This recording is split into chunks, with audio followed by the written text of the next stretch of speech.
Hi, this is Linda West with Living Live Inc. You can follow me on Facebook at Living Live Inc. I really appreciate it. And if this is a topic that you think that you know somebody who could use, please share this video out. Today, we're going to talk to Amy Collins. We're going to talk about the difference between publishing, like doing print on demand or getting a publisher. This is a really important topic because there's a lot of people that I know right now that are writing books and they don't know what to do after that. So we're going to get into that. So before we get started, I want to introduce you to Amy. Amy is the president of New Shelves Books, one of the best known book sales and marketing agencies in the United States.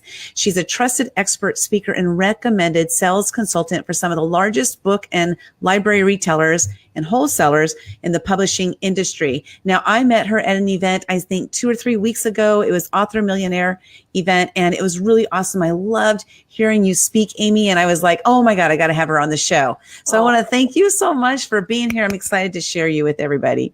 Well, thank you. It was great meeting you. I love working with authors and talking with authors, but there's a big difference between being an author, being a writer, and being a publisher. And oh, please do tell. So I'm here to talk about all of that, whatever questions you and your folks have.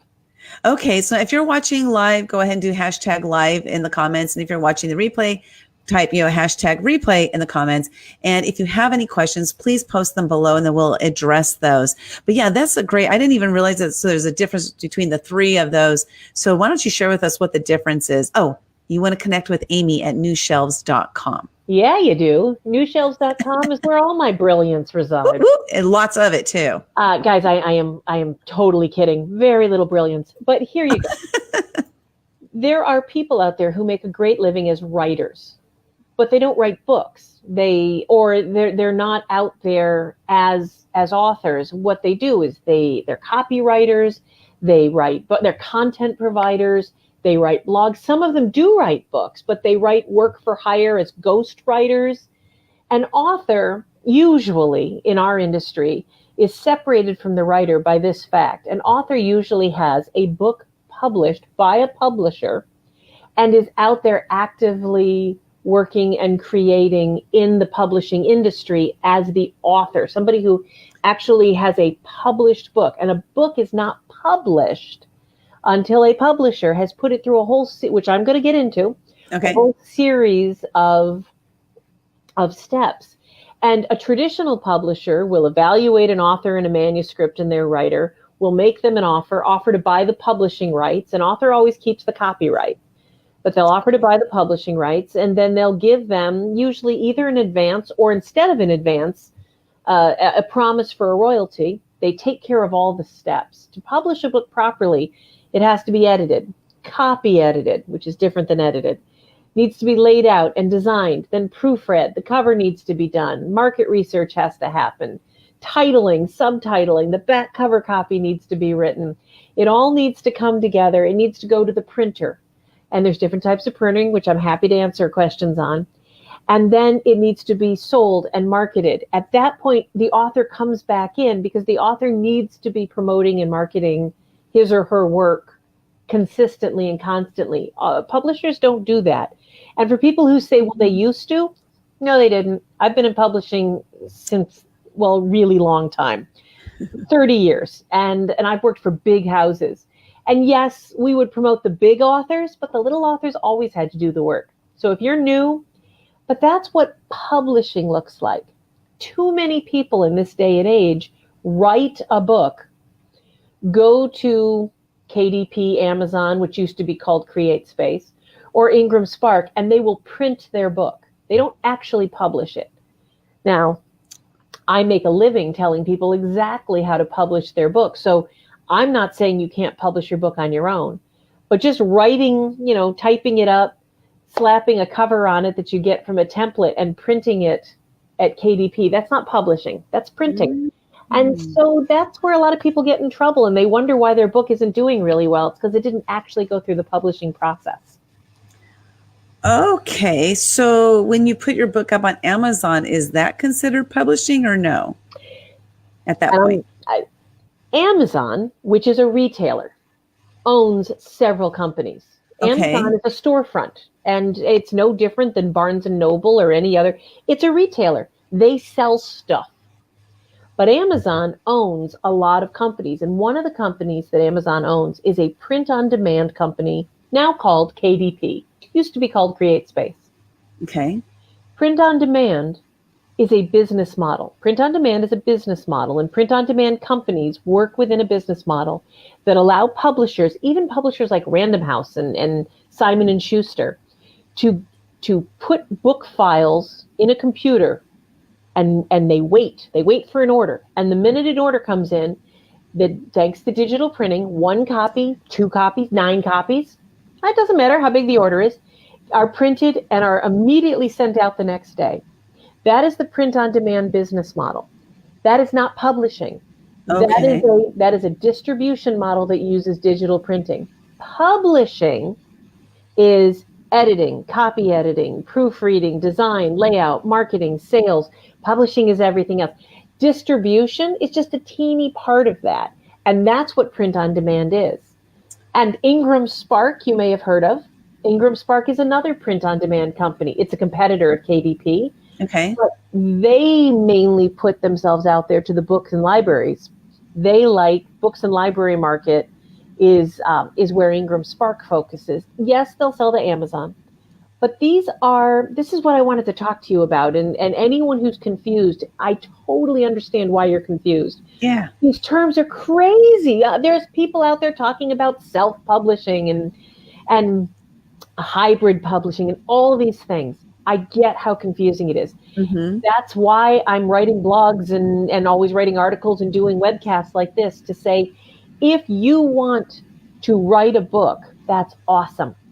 And if you want to get that book published, then go get an agent or start querying publishers that don't require an agent. But if you want to publish the book yourself, you need to start a publishing business and you have to take over all those duties. Or you can hire a vanity press, also called a hybrid publisher. There's lots of things. You can hire another company to do it all for you. Mm-hmm. But you pay quite a bit of money for that and you lose most of the control. Wow. That's just like blew my mind. No, that's okay. It's good. Knowledge is good. Yeah. Wow. So I have written a book, and so I guess I'm not a published author then, because I just did it through KDP and it's on Amazon. Did you hire a development editor? Did you hire a copy editor? Did you hire a professional cover designer? Good. All right. It's partially published then. Did you get it proofread? Does it have a PCIP code? There's a checklist. I actually offer this checklist for free on my website. Feel free, guys, to go to newshelves.com and just click on the store button. You will see several checklists there. I offer a lot of stuff for free on my store. But I'm not saying your book isn't published. I'm saying it sounds like it wasn't published completely. You're not completely published yet. It sounds like we need to go back and do a few things. Okay. So what's the difference between, as far as, let's say for me, for example, I wrote my book really because my mentor said you should write a book about, what I did. I faced a fear every day and I learned a lot of lessons through it. And so he said, you should probably write a book about that. So I wrote a book, and then, the main reason to write the book, or what I use the book for, is kind of like my business card or to help to get me on stages. Mm-hmm. So what do you see as the difference of having a print on demand book as opposed to an actually fully published book for getting on stages or helping with business growth? Back of the room sales. And I have a book like that myself, a book that is only designed so that people who hear me speak can pull the information that they need. And it not only promotes me, but it also educates them. Okay. And it sounds like your book promotes you, but it also inspires them. Right. So there is no difference, I'm afraid, in a properly published book. Everything needs to be edited. Everything needs to be proofread. But going through KDP is perfectly legit. My book is up on KDP. Okay. That's just one distribution arm. You didn't do anything, and so having your book printed and distributed through KDP is perfect. You're selling those books, printing 100 at a time, 200 at a time, bringing them to conferences, selling them to conferences. I do the same thing. But what I also do, And with your book, and I've read a little bit, so I know I Googled you and stalked you a bit online. Oh, cool. If you shared once a week one of the fears that you faced, if you pulled content from your book and once a week and developed a newsletter and developed people who wanted to read these and sent those out for free into the world, get people to sign up for your, Linda's Living Large, Facing Your Fears moment. Going to canva.com or any one of the million of services out there and turning some of the inspirational things and things that you've learned into short little vignettes and sharing them on social media. Get the word out. I have so much content and so much knowledge that I want to share with people, but it doesn't all fit or deserve to be in a book. I tell great stories. Not every single one of my stories is in my books. Not everything I do has to be a book. And the stuff that is in a book, I also should have it on a podcast, and it should be in a video, and I should be sharing it in a white paper, and I should be blogging about it, because not everyone reads books. So I sell lots of books from the back of the room, but I make sure that I put my content out in audio format, video format, get the word out there. Books now, 28% of books now that are being read or absorbed by readers are audio. 28%, 19% are ebooks. Wow, that's huge. That's a huge percentage. Yeah. So what if someone like me, for example, someone said, oh, you should do this as an ebook. And so I started to dictate it and stuff. And I found myself being very robotic as I was reading my own book, And so, and I know like Gary Vee, he does his own books. I know a lot of guys, do their own books, or a lot of people do their own books and stuff. So what do you think is the advantage of doing your own what do you call it? Audiobook. Yes, thank you. Audiobook as opposed to having somebody else read it. I think it's like anything else. It depends on if it's a skill of yours. Not all of us are equally skilled or talented in certain areas. I would not want to hear my kid brother sing anything. However, when I need my oil changed or when I want a tire change, he's the guy. I mean, my brother could fix anything. So put your skills to where they're best used. If you have a wonderful melodic voice, if you're properly trained, if you have listened to yourself for hours and hours, and you have gotten rid of the little annoying mannerisms, one of mine is the word so. I start every sentence with the word so. I have a lot of little quirks.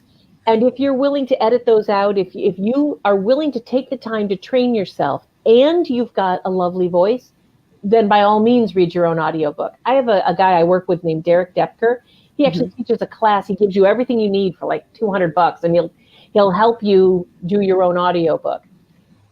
But if it's not your skill set, if you don't have a lovely melodious voice, if you say or you know. I guess you could just hire somebody on Fiverr. You can hire someone on Fiverr. ACX, if you love Amazon, ACX actually has a program where you can hook up with producers and with voiceover artists. There's tons of sites where you can go.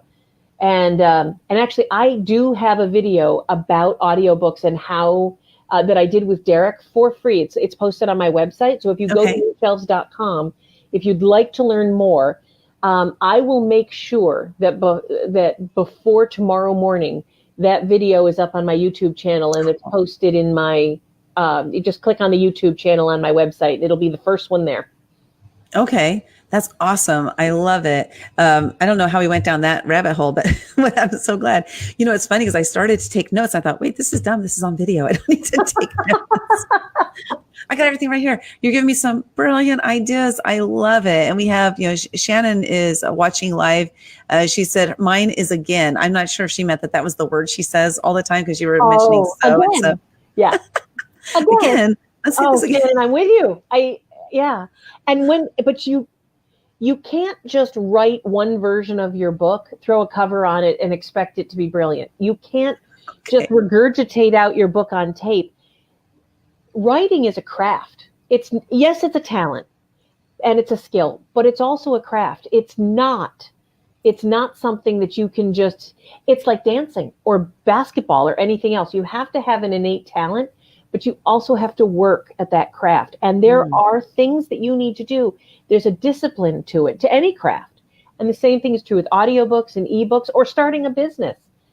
I know so many authors who get pulled in on Facebook or Twitter with these ads that say, write a book in a weekend and, call me, I'll get your book out by Thursday. I maybe I could make a lovely living doing that, but I instead want to tell people it's hard. It's hard, and you need a discipline and you need to learn stuff, but I'd love to help, but it's not going to happen by Thursday. Sorry. Yeah, I guess if you want it like really published and stuff, like you go through all the processes. Yeah. But that's why, it should be hard. Books, they're permanent. Blogs, vlogs, these things, I can't tell you the number of times that I'll throw a 4-minute video out with my hair up in a ponytail, no makeup on, and I'll, go spewing about Ingram. That's fine. That's not meant to be permanent. But books they're different. Good point. That's a great point. I love that. Let's see what Shannon said. Oh, hi, Amy. Patty was actually at the event with us, the millionaire. Oh, Patty, yes, I recognize the face. Yeah, she's awesome. Really, really awesome. Well, so what's the difference between, just like being totally candid, right? What's the difference between being an Amazon #1 bestseller and being a New York Times bestseller or a different kind of bestseller? I can tell you that. Yay. November 2016, I became at Amazon.com #1 bestseller in the reference category. Do you want to know how many books I sold that day to become a #1 bestseller in that category? I'll say 5. 6. You were I was close. Now, last October, so 2 years later, but in the same time frame, October, November, I became a Wall Street Journal bestselling author and a USA Today bestselling author. So thank you, USA Today. Do you know how many copies I had to sell of that book to become a bestselling author? I'm going to take a stab at 20,000. I don't know why that came. You were a little further off. We sold 9,000. Okay, still, that's quite a big difference. We were number 16 on the list. We weren't even close to #1. Wow. We were, number 16.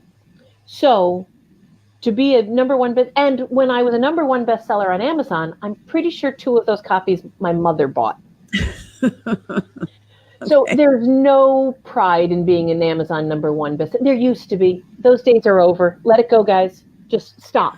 Do not spend 1 cent on don't give anyone money to turn you into an international Amazon bestselling author. You can do that by getting 19 of your closest friends to all buy the book one day at a time. There are rules, and Amazon knows when people are scamming or trying to get around the rules. They can tell immediately what's going on, so just don't bother. Promote your book and let the chips fall where they may.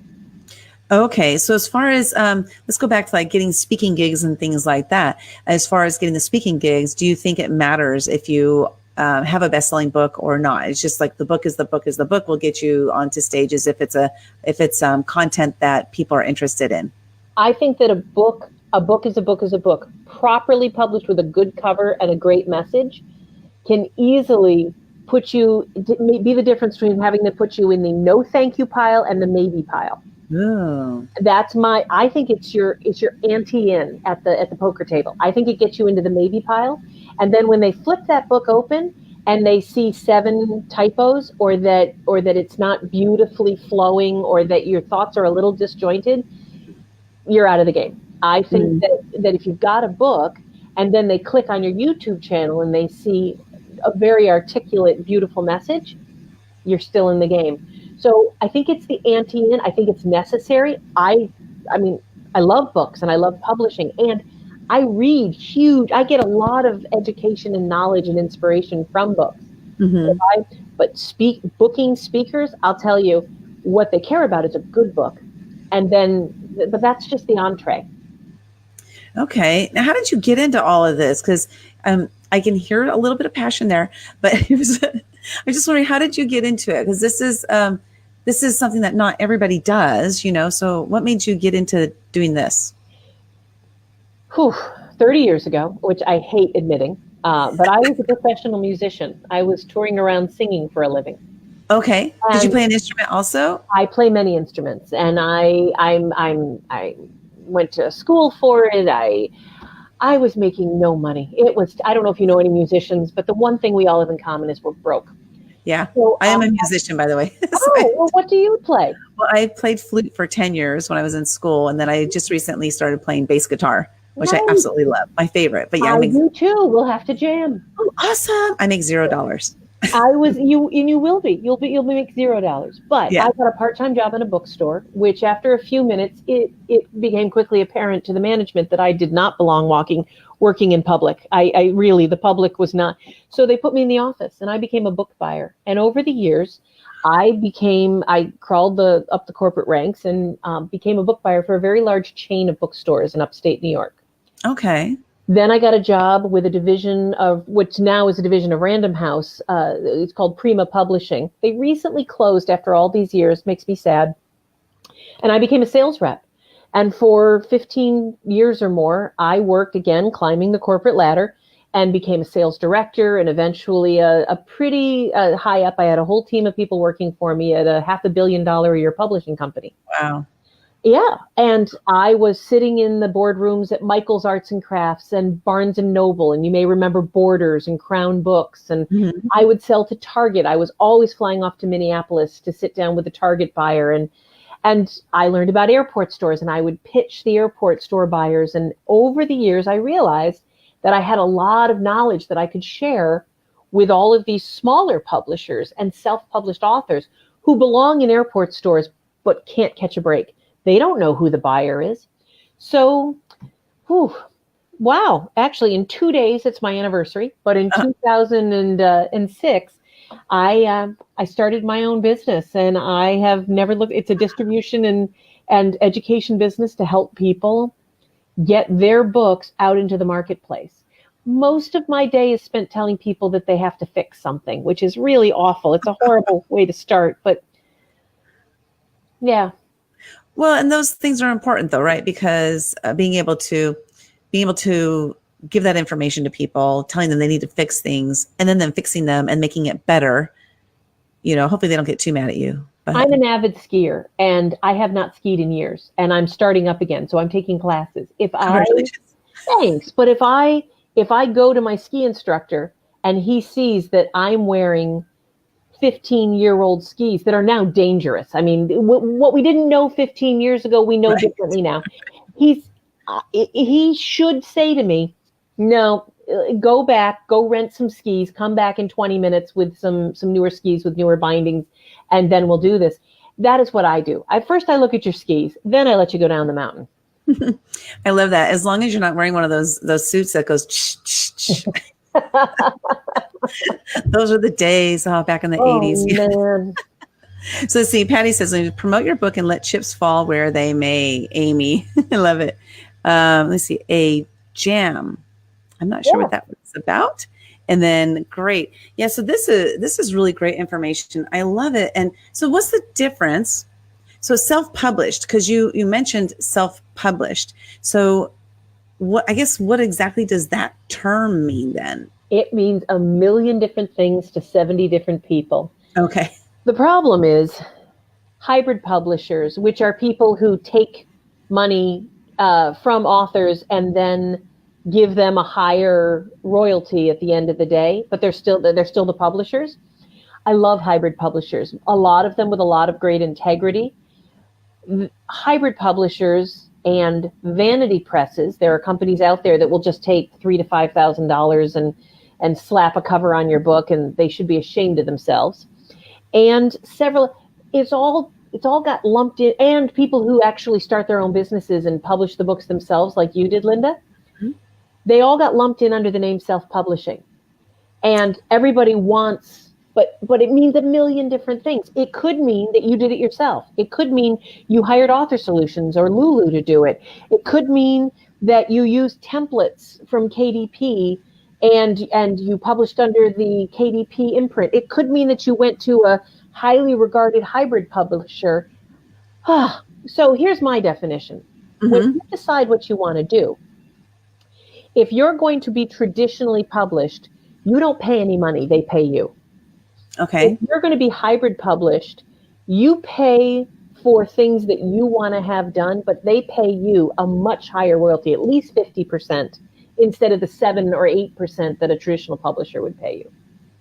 If a company wants to take your money and you don't end up having any choices, that's a vanity press, run screaming from the room. Okay. But if you're going to do it yourself with your own imprint and your own name, and you're going to use your own ISBN, and you're going to do it right, that's not self-publishing, even though it sounds like it should be. That is independent publishing. That is starting a small independent press. You may be the only author that small independent press is publishing at the moment, but you don't know that's always going to be the case. New Shelves Books, which is my publishing imprint, has published a brilliant author, and she's just amazing. Let me guess. But they're the publisher of The Right Way. It's not self-published. Now, Linda, it sounds like you may be self-published at the moment. You didn't actually start a publishing imprint and go through all the steps, but you can very easily pull a mulligan. Just do it again and start your own small independent press. It doesn't cost anything. Say to name your company anything you want.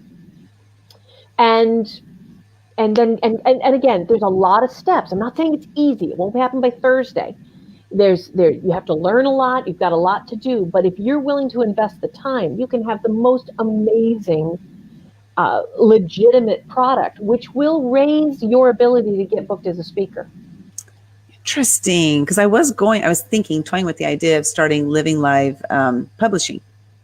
Except I would suggest that you make it Living Live Press or Living Live, because just for the record, publishing means one thing. Okay. Media, press. Think about what you're going to do. Is it just going to be books? Are you also There'll be magazine too, and podcasts?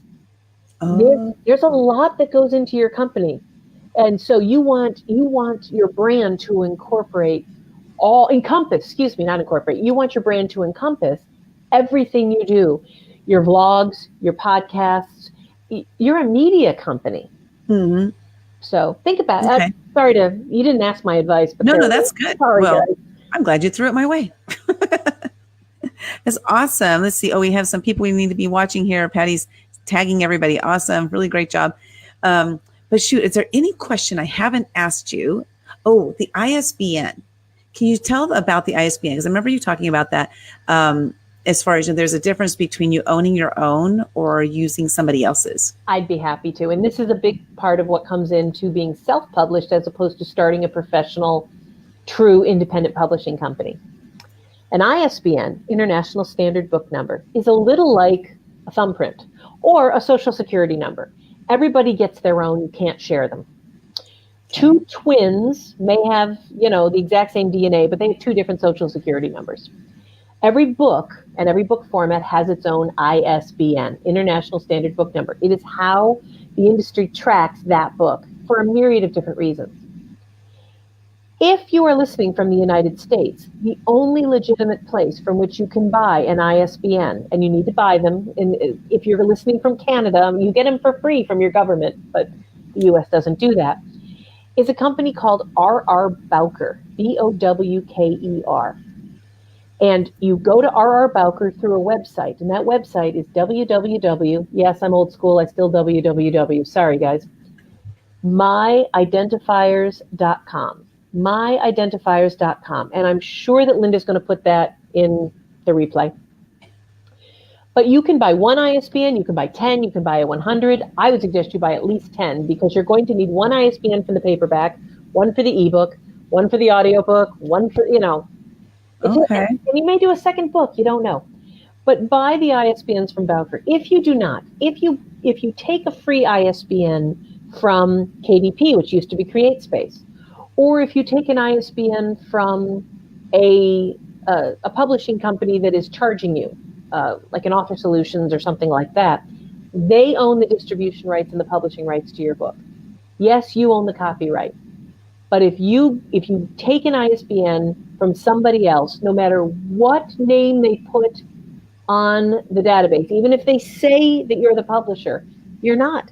Because according to the International Book Committee, that ISBN and the distribution rights belong to their bank of ISBNs. You cannot take that book into a Walmart or an airport store and sell it. You do not have the right. So own your own ISBNs, any more than you can take your sister's social security card in and do any sort of business. You need your own. Wow, that was a big tip. I know, because mine was under CreateSpace at the time when I published it. So for me to go through with my own press company and to have my own ISBNs would probably be a smart move on my part. Awesome. Okay, so lastly then, are there any questions I didn't ask you that I should have asked? Well, I'm a Leo. No, I'm kidding. Sorry, let me think. Yes. Not that you should have asked, but I guess one of the big things that I would recommend is that, or that I'd like to end with, is to suggest that everybody write. Keep writing. Don't be discouraged just because I'm telling you that it's hard, and it is. And not every idea needs to be a book. Well, that's true for me too. I come up with brilliant ideas, or so I think they are. Not every idea deserves to be an entire book. Some concepts and some ideas should simply be a blog. Some should be a magazine article. You could still make money with your writing by selling your content and licensing your content to other providers. So I would recommend that instead of just focusing on your book, make sure that every day you are writing and sharing and inspiring out in the world. And eventually your book will end up coming to fruition. But if you just focus on getting everything you want to say into that book, it's so narrow. And people may not find it. Get your message out there in a million ways. Share it. And people say, well, what if they steal what if I write that blog and they steal? Well, you should be so lucky. Let them go ahead and start sharing it. Because then you can start posting you can show how it was actually you and get all sorts of press. Don't be afraid, guys. Get all your content out there as fast as you can. That's awesome. I love that. Amy, I want to thank you so much. Like, we're right at time. And I want to thank you so much for being here and spending this time with us. And I can't wait to go back and listen to all the great tips you gave me.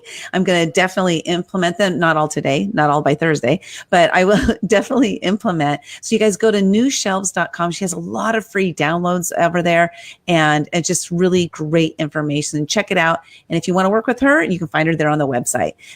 Amy, thank you so much today. And I'm going to end this with, so Amy, just for fun. Again. That's right. So you guys have a great day and I'll see you soon. Bye-bye now.